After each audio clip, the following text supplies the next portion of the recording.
ning kata-katamu sing kliwat saka ukuran kowe arep mboyong karo Bapak Semar. Sapa jenengmu? Prabu sapa? Kenceng Gusi, Kenceng Waja. Kenceng Waja. Ora sak penakmu dhewe kowe ngrasani Karang Kajembel. Ora sak kepenakmu dhewe kowe arep meksa karo Bapak Semar. Tak omongi ya ning tanah Jawa kene iki ukurane hukume wong nyilih kuwi disilihi, nek ora disilihi ya wis nampa. Hukume wong takon diwangsuli. Ngono lho. Dadi nek kowe arep boyong karo Semar, Semar nek gelem ya boyongan ora masalah. Nek Semar ora gelem aja pisan-pisan meksa karo Semar. Mergo kowe arep berhadapan karo Kapolsek Karang Kajembel.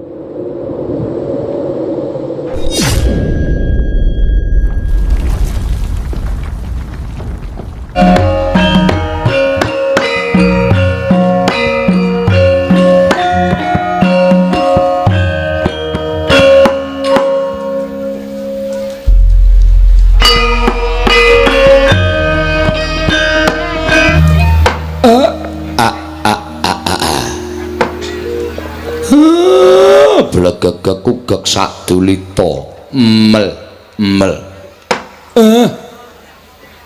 persasat kadidine kejugrukan Wukir Sari kelepaning samudra madu.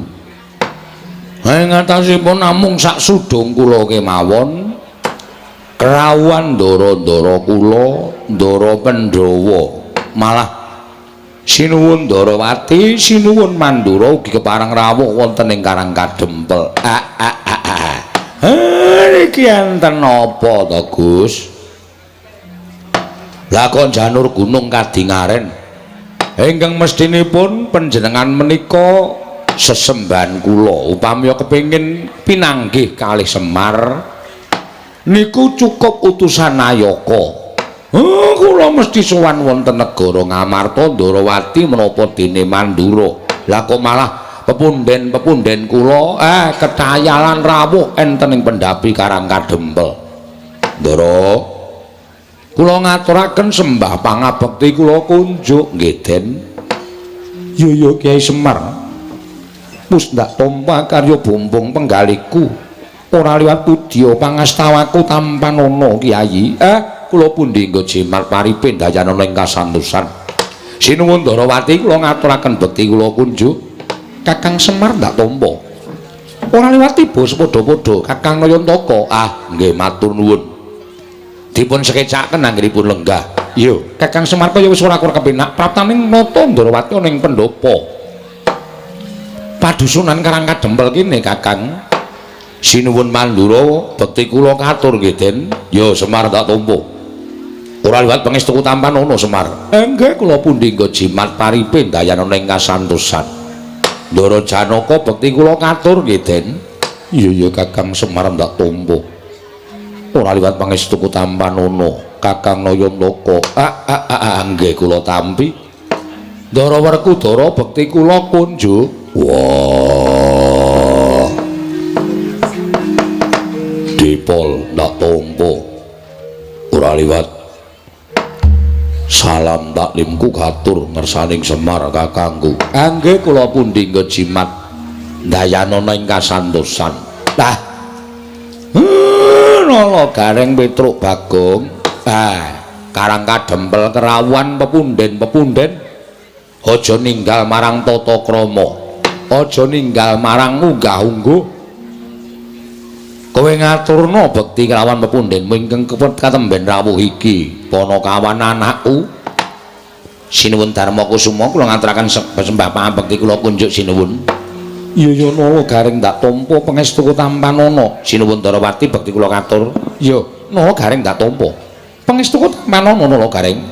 Sinuwun Mandura kula ngaturaken bekti kula kunjuk. Ya Nala Gareng ndak tampa pangestuku tampanono. Ndara Werkudara bekti kula nggih Den. Nala Gareng ndak tampa pangestuku tampanono. Ndara Janaka bekti kula katur. Nala Gareng ndak tampa pangestuku tampanono. Dipun sami dipun sekecakipun anggenipun lenggah. Rasa kesusu to Reng. Ayo mbageke ratu-ratu iki gugup Petruk aku. Dipun sekecakaken anggenipun lenggah. Iya Nala Gareng wis ora kurang kepenak. Iya, Nala Gareng kaya ora kurang prayoga. Sinuwun Darma Kusuma bekti kula kunjung nggih Ndara. Iya Petruk ndak tampa pangestuku Tampanana. Sinuwun Ndrawati bekti kula katur. Iya Petruk ndak tampa pangestuku Tampanana. Nun nggih. Sinuwun Mandura bekti kula katur nggih Den. Yo Petruk ndak tampa pangestuku Tampanana Petruk. Kula pun dinggo jiman paripin dayana ing kasantosan. Ndara Werkudara bekti kula kunjung nggih Den.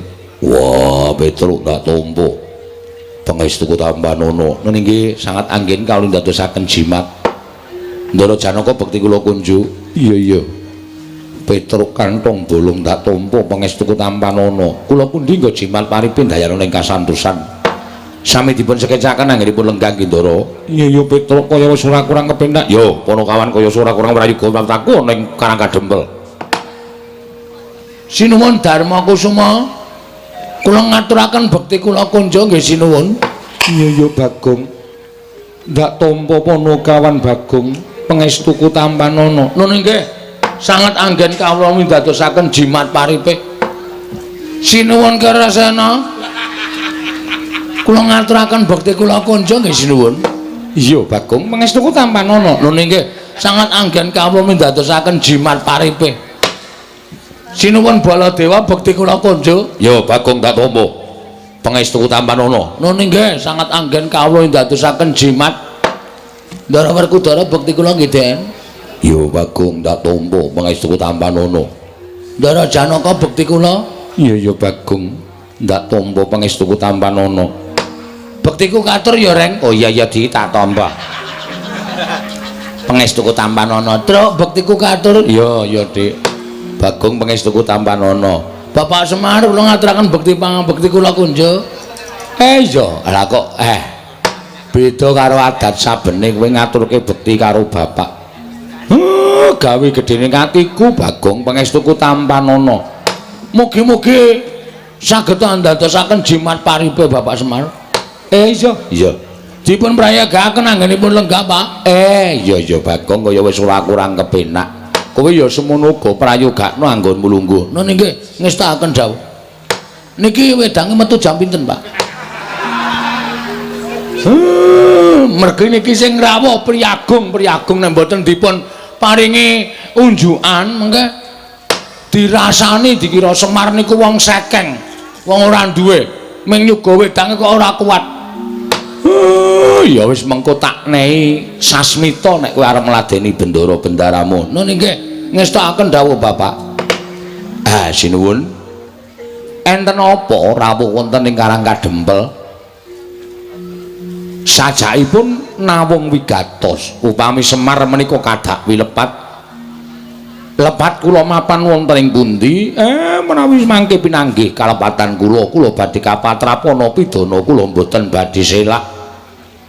Ning nek Semar niku mangke badhe nampi ganjaran terus lelabuhan apa sing pun kula tindakke Ndara.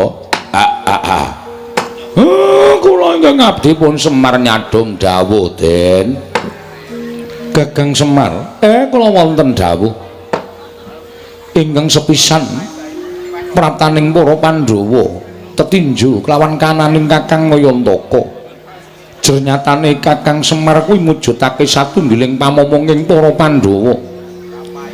Darma Kusuma lan sakadang kadhiyan rumangsa lamun ora dimong dening Kyai Semar lan ora entuk pengayomaning Kyai Nayantaka, tangeh para Pandhawa bisa mukti ngawibawa kaya ingkang lumaku saiki. Mula besok kapan para Pandhawa bisa ngaturake piwales kelawan kabecikaning Kyai Semar kejaba mung tansah nggatekake marang kananing Kyai Semar sak kulawarga lan sak para kawula padukuhan Karangkadempel ingkang sayekti gedhe darmane tumraping para Pandhawa. Kakang Semar, Kakang Nayantaka, praptaning Nata Ndrawati ana ing Karangkadempel, aja gelo rasamu, aja lara atimu. Sayekti nalika semana aku prapting ing negara Ngamarta, para Pandhawa wis tata-tata bakal budal lumarepun ing Karangkadempel. Mula tumuli Nata Ndrawati nderekake kelawan jengkaring Kyai Prabu Darma Kusuma sowan ana ing Karangkadempel. Kejaba saka kuwi Kakang, ngemuti lamun Nata Ndrawati ora ketang sithik tau tate nampa pangudanging Kyai Nayantaka. Aku tau mbok mong ora ketang ngamung sedhela nanging tumrap Kresna kuwi mujudake sawijining dharma. Dharmane Kyai Semar minangka pamong ingkang ngomong lawan napa Ndarawati. Mula ora aneh lamun tumuli panjenengan ingsun nderekake lawan jenengan Kyai Prabu Darmakusuma sowan nang Karang Kadempel. Kakang Semar. Semono uga praptaning Baladewa iki nderekake marang Kyai Prabu Darmakusuma ingkang sayekti sowan nang Karang Kadempel. Mula jroning pendhapa padukan iki mengko bakal ngrembug perkara apa Baladewa kepengin mirengake marang sabdane Kyai Prabu Darmakusuma. Yen mengko apa ngrembug ana ing jroning padukan Karang Kadempel iki lereke marang kabecikan Baladewa ora bakal wisuh lumuh ngentasi perkara.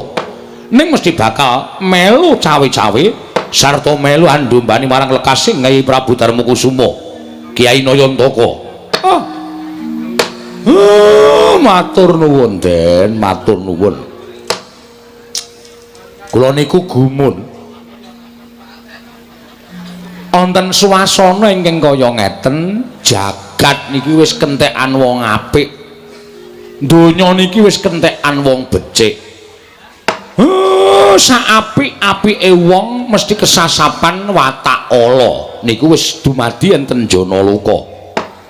Mula kula ngaturke panuwun ngersaning Gusti dene speranganing tiyang ingkang gesang wonten ing jagat menika ingkang sedaya kula kinten sampun kesasapan watak angkara budi candala. Lah kok isih ana satriya sing penggali kaya pepunden kula Pandhawa. Kok isih eneng satriya ingkang penggali kaya ndara-ndara kula Pandhawa. Satriya ingkang ateteken ati suci pepayung budi rahayu. Monggo racak-racake wong kaya panjenengan menika angel ditemoni lho Gus, angel. Wong sing ora eling karo nalika wiwitane niku angel ditemoni. Adan saben sing pun lumaku teng donya niku ora krasa awal mula bukane kepiye, ning bareng wis kepenak lali karo awal mula bukane, lali karo wong-wong sing padha nyengkuyung marang kepenake wong wau. Ning sampeyan boten, sampeyan pun dadi Nalindra, pun kekucah Brana Picis, sampeyan pun dadi ratu wis kedunungan derajat pangkat. Ning isih eling karo pamomong kaya Semar, isih eling kalih anak-anak kula, isih eling karo kawula sak padukuhan Karang Kadempel, sing tansah nyengkuyung dhateng panjenengan. Monggo racak-racake aja kok nileki kalih kawula. Nayaka praja tiang-tiang sing kedunungan derajat pangkat sing dedunungan bondo donya niku aja kok tilik karo para kawula, nileki karo kawula piye ta uripmu, piye ta kahananmu. Selagine peparing wae sing kudune diparingke kabeh mesti diketok-ketok. Ora diparingke karo kawula. Sing kudune diparingke wutuh diketok separo, sing separo wenehke kawula, sing separo nggo mblendhukke wetenge dhewe. Niku kaya ngoten niku racak-racake sakniki sing dumadi. Ning nek Pandhawa kula kok mboten. Ha niki lho sing marayati kula kelara-lara. Kula niki meng kawula. Lah kok dadi pepundhen-pundhen kula Pandhawa tasih emut dhateng Semar. Matur sembah nuwun Ndara. Matur sembah sewu panuwun ingkang tanpa pepindhan. Mugi-mugi kabecikaning Pandhawa tumular dhateng sakiwa tengenipun wekasan ewoning wong sing watake angkara ketukulan menungsa siji sing watake becik wekasan bakal tumular dadi loro dadi 10 dadi 100 dadi 1000 ingkang wekasanipun tiyang sak jagat menika pambeganipun becik sedaya. Rak ngaten to Den. Iya, Kakang Semar bener. Apa ingin dadi ngendikamu? Muga-muga pengendikaning Kakang Nayantaka bisa numusi. Kakang Nayantaka, nggih, matur sembah nuwun tanpa pepindhan. Salajengipun kula nyuwun dawuh. Sasampunipun ndara kula Pandhawa menika kepareng rawuh wonten ing Karang Kadempel, Semar sak kulawarga sehat walafiat. Mboten manggalan setunggal menapa tansah pinayungan dhateng panguwasaning dat Kang Murwegat binerkahan juwana gesang ingkang sekeca. Terus napa wigatosipun ingkang sejatosipun Ndara? Kakang Semar supaya rada gamblang nggonku bakal matur marang panjenenganing Kakang Nayantaka apa mbok keparengake yen to aku rada maju nggonku sowan Kakang. Niku langkung prayoga, Ndara. Monggo Purbawasesa wonten asta panjenengan Ndara kula Puntadewa. Kang Semar, Kakang Nayantaka. Tembang rawat-rawat ngendi tombok bakul sinambi wara pawarta binandunging karna. Nganti tekan talinganing sun. Apa pancen kepara nyata Kakang Semar bakal duwe gawe ambangun desa Karang Kadempel. Kakang Maradyagi wangsul ana pitakoning Nalendra Ngamarta iki Kakang Semar. Mangke riye. Niku sing kandha sapa niku? Sing ngabarke nek kula lajeng bangun desa sinten? Akeh para kawula ingkang wis padha rerasanan satemah nganti tekan talinganing Nayaka tumulya ana piranganing Punggawa Ngamarta ingkang munjuk atur kelawan panjenenganing sun. Kakang Semar aja mbok tutup-tutupi. Aja nganti Kakang Semar duwe gawe para Pandhawa ora mbantu marang Kakang Semar dosa apa ingkang disandang dening para Pandhawa. Mula pitakoning Nalendra Ngamarta iki sayekti mung kepengin mireng wangsulaning Kyai Nayantaka apa pancen bener kaya mengkono. Yen to pancen kateman kaya mengkono ingkang bakal kelakon Kyai Semar Pandhawa ora bakal wegah, Pandhawa ora bakal awol, mesti sak biyantu marang Kakang Nayantaka. Nanging aku nyuwun apa to ingkang bakal Kakang dadekake ana ing Karang Kadempel. Tegese wewangunan apa ingkang jinangka dening Kyai Semar Badranaya? Apa wewangunan wujud gedhong ingkang magrong-magrong? Apa wewangunaning bali desa? Apa wewangunaning bali wismaning para kawula? Mula Kakang Semar kudu njlentrehake kelawan Puntadewa Kakang Semar.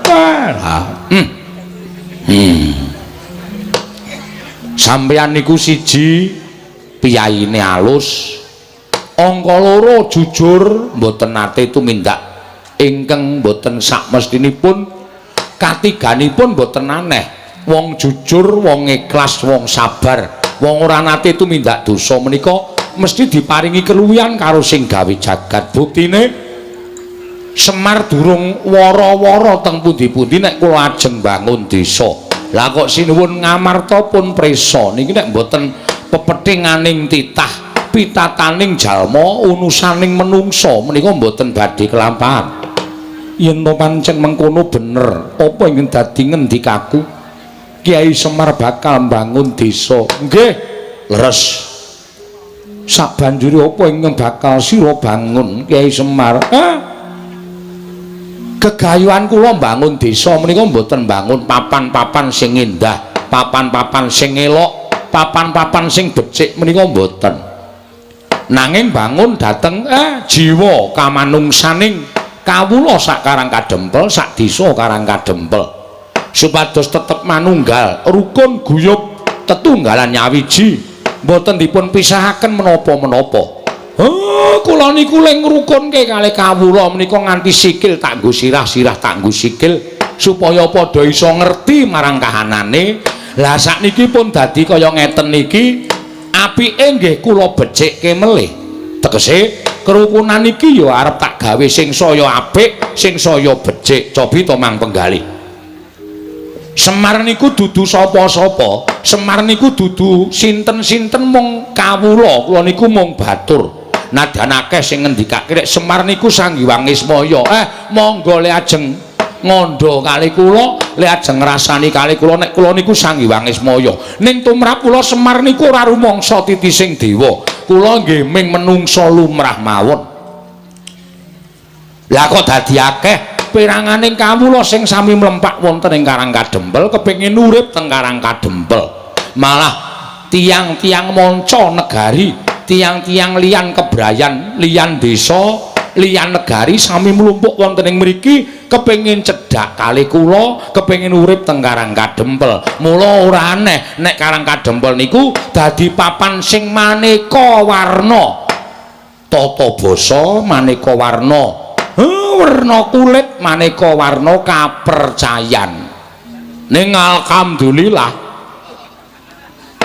nadyan beda kapercayan, nadyan beda werna kulit, sedaya tetep iso manunggal teng Karang Kadempel.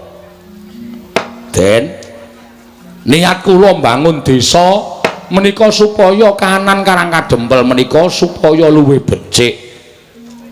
Napa-napa niku nek luwih apik mesti dadi kemerening desa tangga teparo. Napa-napa niku apike diwiwiti saka sing cilik, ora ujug-ujug gedhe. Nek ujug-ujug gedhe mengke nek kimpes mbebayani. Iya, Yai Semar. Napa-napa ku nek kepengin dhuwur nggih kudu liwat undak-undakan. Utawa mbaka siji wekasan tekan dhuwur. Ning nek tekan dhuwur mak clingkrik niku biasane lek tiba gampang. Iya. Napa sing arep kepengin gedhe niku saka sing cilik dhisik merga iso ngrakasake rekasane nalika cilik. Mengko nek wis gedhe dadi srana pengati-ati nggone urip ana ing alam padang. Kaya desa Karang Kadempel niki. Sing kula gawe rukun Karang Kadempel kula gawe apik supaya tangga desa liyane padha meri. Nek pun meri wekasan kerukunan niku bakal malimbar tekan liyan desa. Desa siji nganti dadi rong desa dadi telung desa dadi sak kecamatan. Sak kecamatan dadi rong kecamatan, dadi 5 kecamatan terus dadi sak kabupaten. Sak kabupaten dadi provinsi. Provinsi terus dadi sak negara. Napa mboten endah negara Ngamarta diwengku dening para Pandhawa kawulane pinten-pinten suku bangsa ning nyatane iso ayem tentrem tetunggalan manunggal. Ngeyop dateng para Pandhawa sami rukun, mboten wonten ingkang sikut-sikutan, mboten wonten ingkang plirik-plirikan. Beda agama sami rerangkulan, padha-padha ngurmati tata carane pangibadah. Beda basa ditunggalake nganggo basa ingkang wis diagem dening negari Ngamarta. Besa beda budaya ning padha ngugemi lan padha ngajeni marang kabudayane siji lan sijine. Napa mboten elok? Niku sing kula jangka. Kakang Semar wonten dawuh ora nyono babar pisan jebul semono penggalihing Kakang Nayantaka. Tobat Kakang Semar nganti cumengklungen nggonku midhangetake sabdaning Kyai Nayantaka ingkang duwe gegayuhan ingkang kaya mangkono. Malah ora usah dadak tedeng aling-aling kanggo kuncalaning negara Ngamarta. Kresna saguh sakbiyantu dak marang Kakang Nayantaka. Weh lah dalah Kakang Semar. Nadyan Baladewa semono uga aku saguh sakbiyantu marang negara Ngamarta. Ning aku njaluk sesuk upama kahanan ingkang mbok jangka kuwi wis kasembadan, aku njaluk tulung mandura gawenan kaya negara Ngamarta. Ingkang wis mbok ngendikake mau Kakang. Nggih, alon-alon sedaya badhe saged kasembadan. Aku njangkung kersaning Kakang Nayantaka. Yen perlu kowe butuh ragat pira wae saka mandura bakal nyediani. Kakang Semar, nadyan aku uga njangkung marang kersaning Kakang Nayantaka. Nadyan aku mbok dawuhi munggah gunung medun jurang ora bakal silak. Wah, Semar. Nadyan aku mbok dawuhi njegur segara dadi sarana kalaksanan apa sing mbok idam-idamake. Aku saguh. Matur suwun, matur suwun. Tentrem mati kula. Wah kaya bapak iki nek semene digayuhan kaya ndara-ndara kaya krasa ya terus. Tur kabeh mendukung ayo kuwi lho apike. Ha ta terus? Ha iya. Wis lereran apa terus? Wis. Jak omong ora nyaut-nyaut ora. Nyambut gawe sing apik ora lereran ora. Ha iya. Gumun aku ya gumun kok ora. Kowe iki meng anu jenenge ngegongi ora aku ya gumun. Pendak-pendak bapak duwe gegayuhan kok mesti ndara-ndara kuwi gruduk rawuh kabeh. Kakang Semar aku saguh mendanai apa sing dadi karepe Kakang Nayantaka. Wah Ndara Janaka ya Kakang Semar aku tok dawuh apa wae nderek. Ndara Werkudara ya Kakang Semar aku tok kon jegur segara aku ya manut. Kok Ndara Werkudara ki ora tau adus wae. ora tau waduk aram jekur segara iki maksude golek syarat srana kang bapak supaya iso kelakon penjangane sing apa sing digayuane bapak sing dikendikake mau iso kasembadan bapak nek muni ngono kuwi wo itu dadi geni apa iya heeh wah rasa nggawa rek tegese itu dadi geni iki apa sing dingendikake dadi kasunyatan mula deloken nadyan ki nalindra oh piye apa ora gleleng Pak sing perlu tok jejeke kahanane nggon aku Pak nggonamu ngopo wis nggon aku kuwi perangkate jan ora sik entuk bantuan watu 4 truk ya mung disokke 2 truk nggo kawula ngono lho dadi potongi arepe piye kan iki dienggo apa jenenge kebahagiaaning para kawula nek kebahagiaan kok diketak-ketok lek arep bahagia sok kapan kawulane iki kudu tak urus Pak wong-wong sing kaya ngono kudu disingkirake sabar didandani ra iso dope ilang kok padake ban wae dope ilang mula kudu dibenerke arep apik ki nayakane ya kudu apik perangkate ya kudu apik perangkate ora do apik percuma sapa kuwi mbok aku ora kenal apa kowe ora ngerti ora wani nyebutke jenenge aku ora arep ndumur sapa-sapa ning perlu tok cek iya cek bilang tung Bagong kowe iki nek omong mbok sing apik aku setuju karo bapak aku mbantu sepenuh hati Pak aku tok kon ngopo aku manut ya iki kaman wedang eling ngetokke engko sithik apa wis mateng tilik ana sik orang wong abdi-abdimu iki do ngeyel waduh isih suwe mer ha sebabe banyune lagi digolekke apa asat sumur asat iki banyu lagi digolekke sabar nggih Ndara Bagong ora dadi ngopo wis to ora usah repot-repot Bagong ora usah dadi ngopo ora usah repot-repot Bagong aku wis sanggup bioglas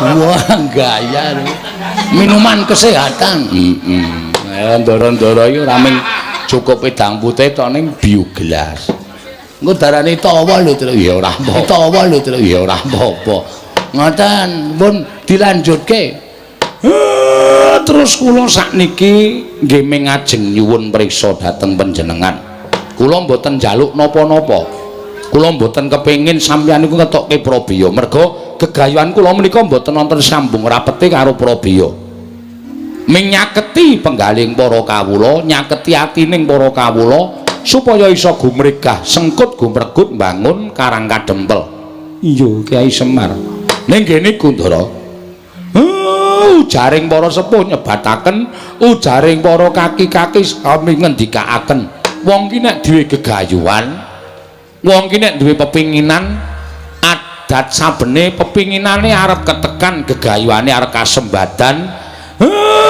niku adat sabene biasane godane sok nyepaki godane sok nekani mula bab godha menika mangke wujute napa ndara-ndara kula suwun ampun ngantos wisuh lumuh ngentasi perkara ning mang bantu Semar Badranaya awit kula niki wong sing ora kuat tumandang karya ijen anak-anakku ya ming kawula anak-anak kula niku ya ming batur nek godane ngungkuli kekuataning Semar kula pasrahke kali ndara-ndara kula Pandhawa Ndara Werku Ndara Janaka Ndara Kresna Ndara Baladewa ya Semar aja kuwatir Pandhawa tansah anjangkung marang kersaning Kyai Nayantaka Kakang Badranaya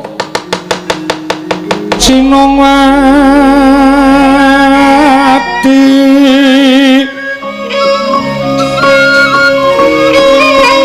Sinongwati jagat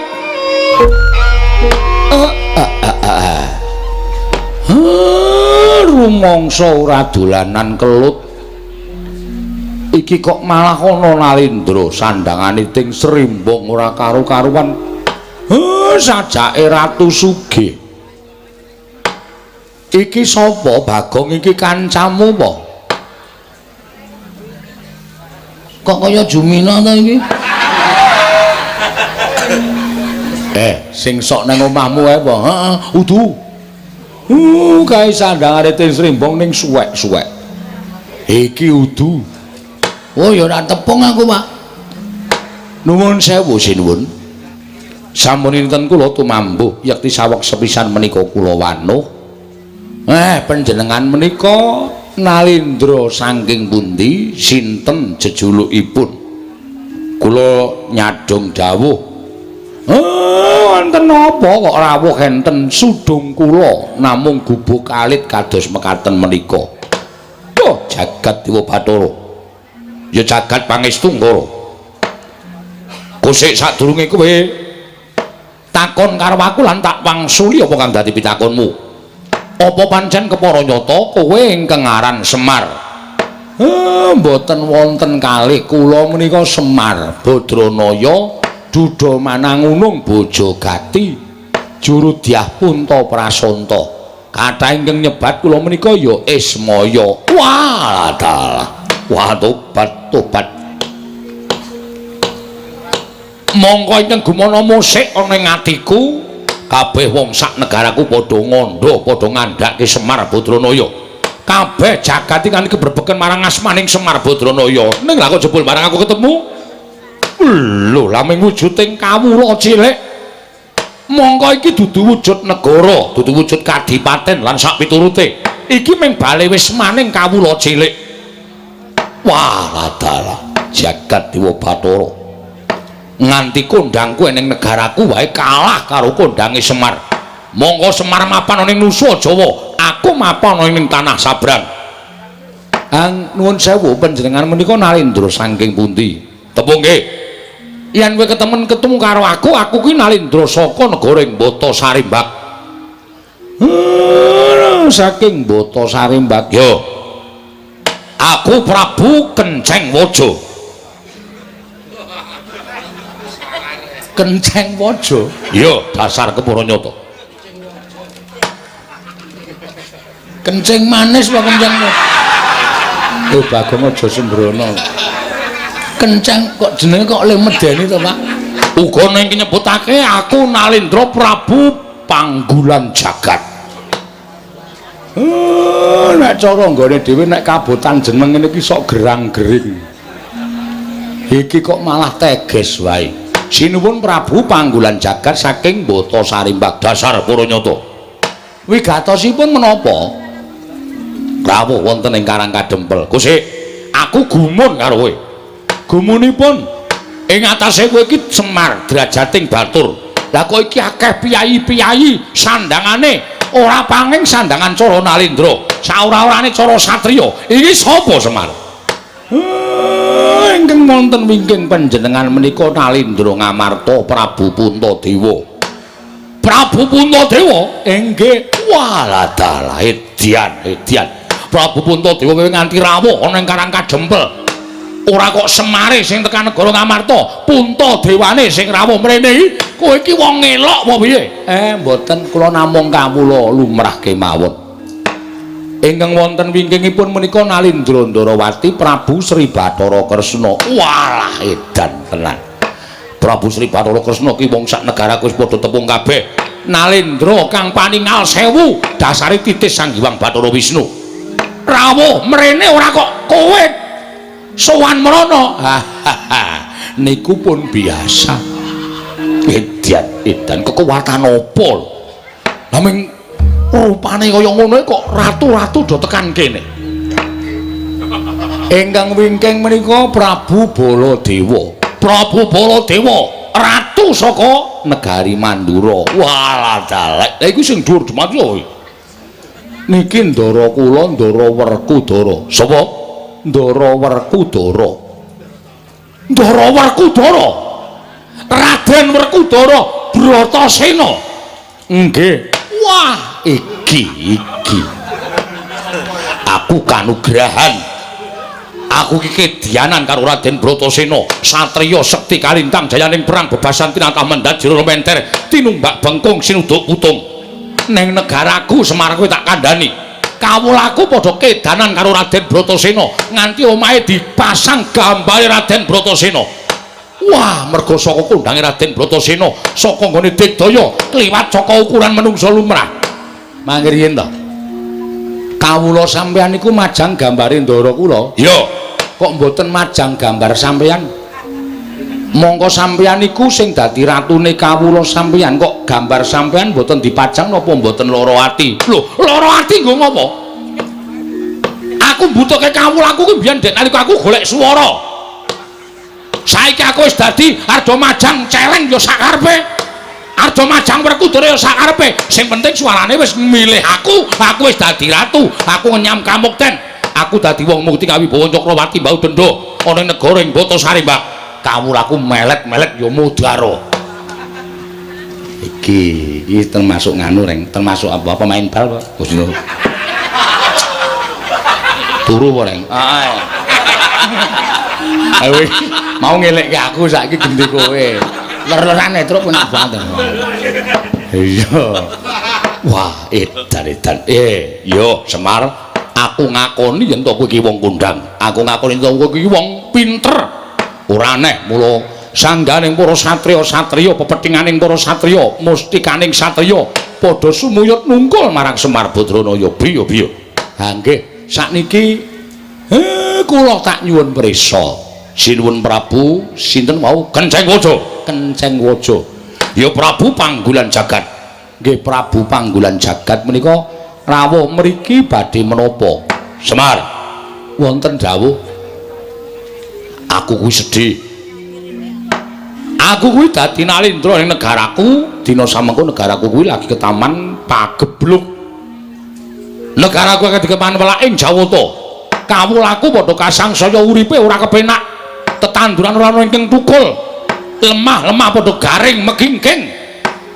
Mula ora aneh yen to negaraku ketaman pagebluk akeh para kawula kekurangan sandang pangan bekasan landang lara, sore lara esuk mati, esuk lara sore ketiwasan. Wis akeh yang padha tekaning mati, blasah kaya babatan pacing. Mongko aku dadi nalindraning para kawulaku. Aja nganti aku dirasani dening para kawulaku, mula aku mbudidaya ngupaya srana supaya negaraku entuk tamba bisa uncat saka pakebluk ing tumama. Nggih. Aku nglakoni tapa brata. Tapa brata nglakoni sare narite sesemek ron raja mula bebantal Batasarimbak. Aku entuk sasmitaning dewa. Sasmitaning dewa ingkang tak tampa negaraku bisa waluya nirmala temajati jati temah mulya. Yen to ora mung telung kedheping netra ditunggoni dening Semar Badranaya. Mula sowan kono ngersaning Semar iki kowe gelem, kowe tak boyong ning negaraku ra ketang mung sedina sewengi kowe nginepa ning negaraku dadi srana waluyaning praja negara Batasarimbak ya prajaku. Mar, yen kowe kepengin njaluk pitukon apa, kowe tak boyong ning negaraku sedina wae. Kowe njaluk dibayar apa tak bayar? Pirang miliar, pirang triliun tak bayar kenceng, ora-orane nek tak cicil tak bayar. Apa kowe njaluk omah? Kowe budal ning negaraku, omahmu iki tak bongkar, tak bangun. Sak kedheping netra kowe wis duwe kraton ing Magrong. Apa kowe njaluk sandangan sing apik? Ya. Jarikmu wis ora wangun dienggo. Ganti jarik sing prada Mas. Aja men suwengan lombok abang, suweng inten sak kurungan jago nek ora kewer-kewer kupingmu. Ning tak sembadani. Nggih. Apa kowe njaluk kalung kesehatan? Mesti bakal tak paringi. Supaya uripmu tambah dawa, watuk-watuk ilang. Sesek ora bakal tumama, panu kadas kurap ilang kabeh. Kita iki ratu bekas bakul obat kita iki.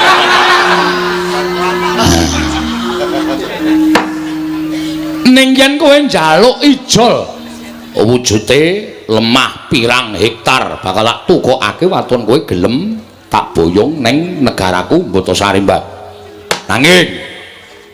Nanging yen kowe ora gelem tak boyong ning negaraku ing Batasarimbak, kowe tak ijoli dhuwit ora gelem, tak ijoli sandangan ora gelem, tak wenehi apa-apa ora gelem, tak gaweke omah ora gelem, kowe puguh ora gelem rawuh ning negara Batasarimbak, tegese kowe bakal mentolo karo patine kawulaku yen nganti aku bali ning negaraku aku ora mboyong kalawan kowe bakal padha nyuraki karo aku disenggo aku ratu sing ora iso ngayomi marang para kawulaku muluk tinimbang aku bali dadi sarta nglakoni sastra wirang aku dadi wong sing dicacat dicecedha dening para kawulaku luwih becik aku ngruda paripeksa lawan kowe aku ngruda paripeksa lawan kowe kowe tak alus ora kena yen perlu tak kasar yen kowe ora gelem tak boyong ana ing negaraku tinimbang aku ning negaraku mung dicacat dening para kawulaku mati ning kene tak lakoni negaramu utawa Karang Kadempel tak bumi angus legane atiku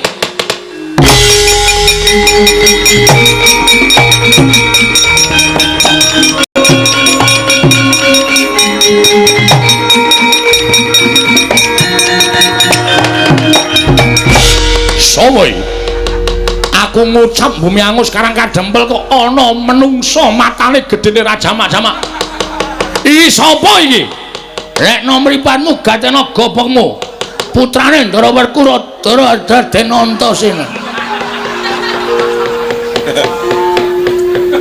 gondene cuweke cengele nilai sedela moh alah moh sapa iki iki dudu anake Ndara Werkudara iki teleke Ndara Werkudara aku anake Semar aku Bagong aku wah Bagong wah iki oke kawulaku ya sing tepung karo iki jarene wonge lucu ya iso kejem ya iso lho lucu ya iso kejem ya iso kaya sagedhakan iki aku aja tok anggap bergurau atau aja anggap sembrono ning kata-katamu sing kliwat saka ukuran kowe arep boyong karo Bapak Semar sapa jenengmu Prabu sapa Kenceng Gusi Kenceng Waja ora sak penakmu dhewe kowe ngrasani Karang Kadempel ora sak kepenakmu dhewe kowe arep meksa karo Bapak Semar tak omongi ya ning tanah Jawa kene iki ukurane hukume wong nyilih kuwi disilihi nek ora disilihi ya wis nampa hukume wong takon diwangsuli ngono lho dadi nek kowe arep boyong karo Semar nek gelem ya boyongan ora masalah nek Semar ora gelem aja pisan-pisan meksa karo Semar mergo kowe arep berhadapan karo Kapolsek Karang Kadempel Kapolsek kok wetonan shopping kok dadi Kapolsek ya men cerewet napa mbone ora iso crita ora usah crita Gong oh butuh sekolah barang kowe ngapa cerewet terus meneng iki lagi tantang-tantangan malah di sapenake dhewe yen ngono kowe sing dadi palange Prabu Panggolan Jagat bakal boyong Semar arta boyong-boyongan ora masalah arta kapak-kapake nek Semar gelem ki terserah kowe wong dasare aku ya wis jelen duwe Bapak Semar ning ora usah ngucap arep bumi angus Karang Kadempel ki bumi kelahiran kowe Mas Karang Kadempel ki tanah kelahiranku aku lahir ning Karang Kadempel mula aku ki jejer putra bumi sing wajib berani Karang Kadempel sing wajib aku iso jaga Karang Kadempel nek ana wong sing arep ngosasik Karang Kadempel arep gawe geger Karang Kadempel ajange ora ning dadane Semar ning dadane Bagong wah jenenge Bagong waduh aku mas ngaku Antasena Bagong ya Antasena ngapa to mbah ya santai ora wah Antasena dapure kaya dingklek rupa kok kaya dingklek ya bola-bali dilingguhi nek ora masalah aku tetep gelem kaya dingklek tenan aku nek dilingguhi mangap aku iya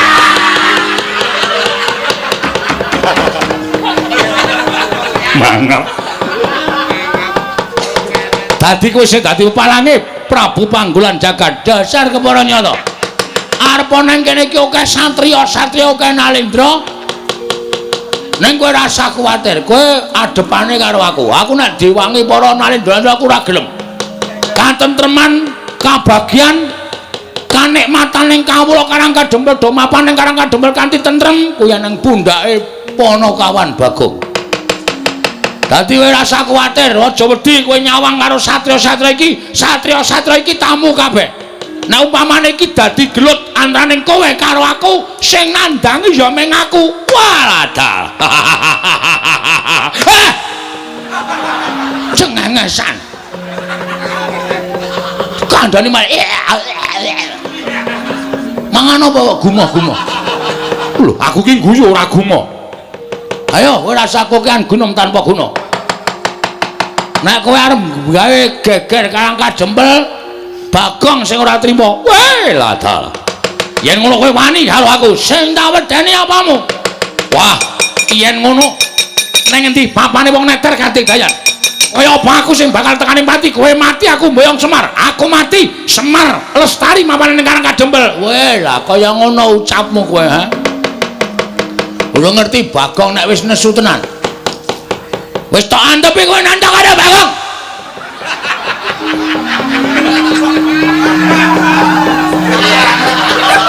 Lai Kresna guyu ngopo? Bagong niku lho. Latri nyawang nesu kok sakarepe dhewe. Omonge cepete ra jamak-jamak. Ratune kok ya betah-betahe ngono lho. Wong saka kene ambune kowe abape bathang tok kok. Kok ya ratune iki tanpa lunga. Warane karo bawenan. Pono kawan Bagong. Aku wis ngentekke raja kaya kowe iki nem akhir-akhir iki. Hah?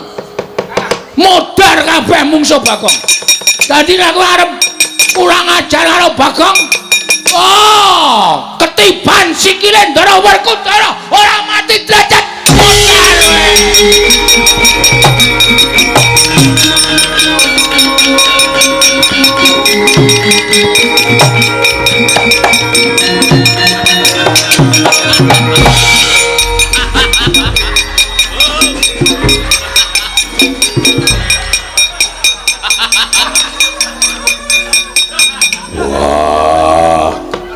Ora ana centelane apa?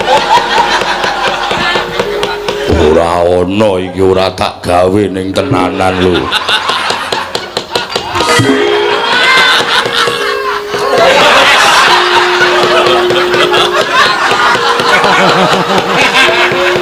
Sajake sing natah lali mbiyen.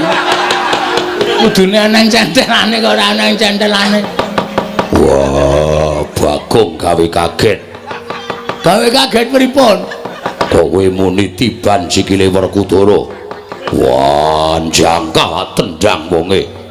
Werkudara. Lah kok dadi kowe melu-melu perkara iki? Werkudara, lah kok dadi kowe melu-melu perkara iki? Aku krungu Bagong muni ketiban sikile Werkudara, pecah sirahmu. Kaya wong kaget aku terus jangkah. Sirahe ratu mau terus tak tendang. Wah, dudu salahku, salahe Bagong. Weh kok sik, kok salahku ngopo? Wong aku ora ngopo-ngopo kok. Aku rakon. Kula mboten kula mboten akon sampeyan, kula mung muni ketiban sikile Ndara Werkudara, pecah sirahmu. Aku terus jangka. Sing muni akon sapa? Aku ora mung ngomong to. Sampeyan niku sing kagetan. Wah, edan. Ora edan iki tenan. Ora ana wong dawuh kejaba nek aku Ndara niki mang tendang. Iku kalimat perintah. Berarti sampeyan kula kon. Nek kula muni ketiban sikile Ndara Werkudara, apa ana kalimat perintahe? Ora ana to? Wah, ampun rika ditandangi. Sing nantang ki kowe, sing nendang sapa? Sing nendang daramu Werkudara, sing nendang tanggung jawab. Aku kamen padu. Ora ngopo-ngopo.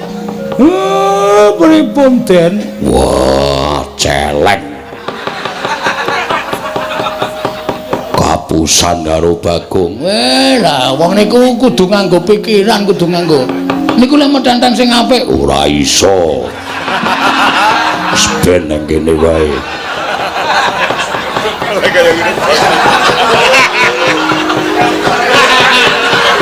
Sajake lali dinggeti sithik ngono lho. Men kukune niku cemantel dadi. Niki aluse ra jamak-jamak iki dadi bablas. Iya. Menika ditandangi. Wah, edan. Ora edan tanggung jawab kok edan piye? Sing nendang sampean kok. Masa sing nendang sampean sing temandang kula ya geseh. Wong kula niku mung nantangke kok. Kula mung mangsuli omongane ratu. Kowe mau nganggo tembung kaya ngono mau tumrap aku kuwi didhawuhi. Anak kula niku ratu napa-napa. Wong kula niku Panakawan kok dawuh bendara ya ora mungkin.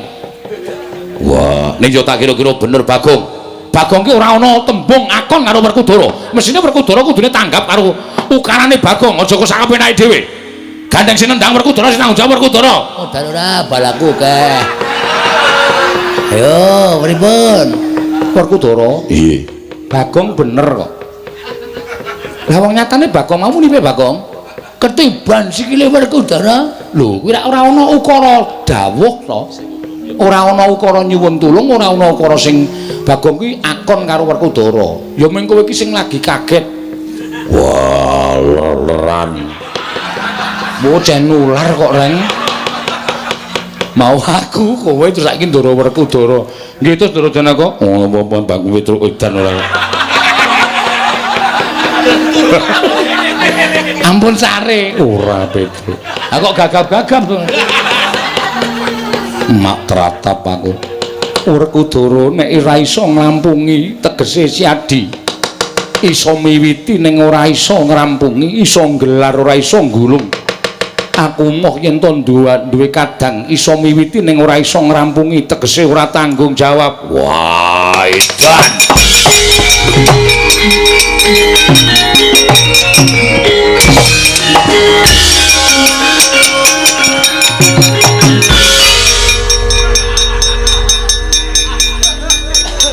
Ngono to karepe.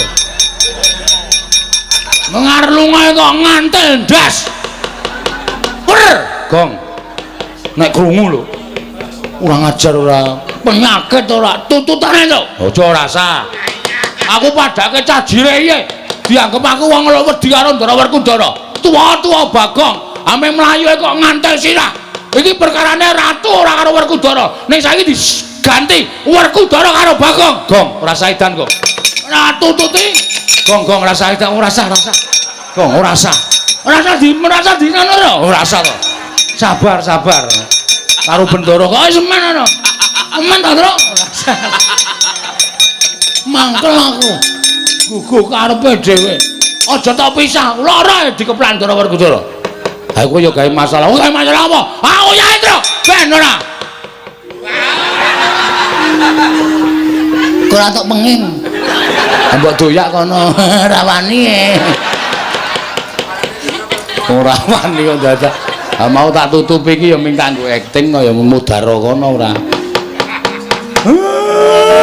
Bagong mesti ora pisan ora pindho mesti gawe rame. Ora ana aku ditakoke. Aku ki gawe rame ki gawe seneng kok, Pak. Mong gawe seneng atine wong ki ngibadah. Lah iya. Bener. Sinuwun kula wis matur to. Gegayuane wis arep lakon, pacobane ya cemepak. Iya, Kyai Semar, sak banjure kula nyuwun Ndara Baladewa, sinuwun Ndarawati, kula aturi ngawat-awati tindahipun Ndara Werkudara. Mergi saking paningal kula niki godha niku mboten baen-baen. Iya, Kyai Semar, yen to ngono aku nyuwun pamit metu njaba. Iya, Semar aku njaluk pamit metu njaba. Aku ya tak metu njaba wae, Pak. Iya. Kancane lae do metu njaba. Iya. Ndara Janaka nyuwun tulung nggih dipun tentremaken nggih, Ndara. Iya Panakawan Bagong. Reng ayo reng manunggal sayuk rukun gotong royong jaga perdamaian Karang Kadempel. Aja nganti klebon menungsa kaya Prabu Kenceng Paja karo ya Prabu Panggulan Jagat mau. Iya karo calo karo Petruk barang ya, Tru. Ayo. Ndak nggo dukani bapak. Ndara Puntadewa monggo kula dherekaken manjing sak lebeting Bali Wisma. Dipun icipi napa sing pun dimasake kalih kanastren. Iya Kyai Semar. Ngestoke dawuh sawontenipun lho Ndara. Daharanipun boten kados teng kraton. Iya Kyai Semar ora dadi ngopo. Bagong tilik ana mbokmu wis rampung urung tak kembul dahar karo ndaraku. Siap. Wis, Pak. Syukur. Jangan lombok. Tempe. Ora ana iwak-iwak apa to apa. Ana siji pupu tak icipin tak, Pak. Akal iki Nggo aku lentuk gendurenan wingi sore. tak nget. Wis ana-anane karo krupuke mlempem dicokot wani. Iya, wis ora apa-apa. Monggo, Den. Sami mlempak wonten ing sudung kula sarwi sesanti kamulyanipun mugi tansah manggya yuwana. Iya, Kyai Semar.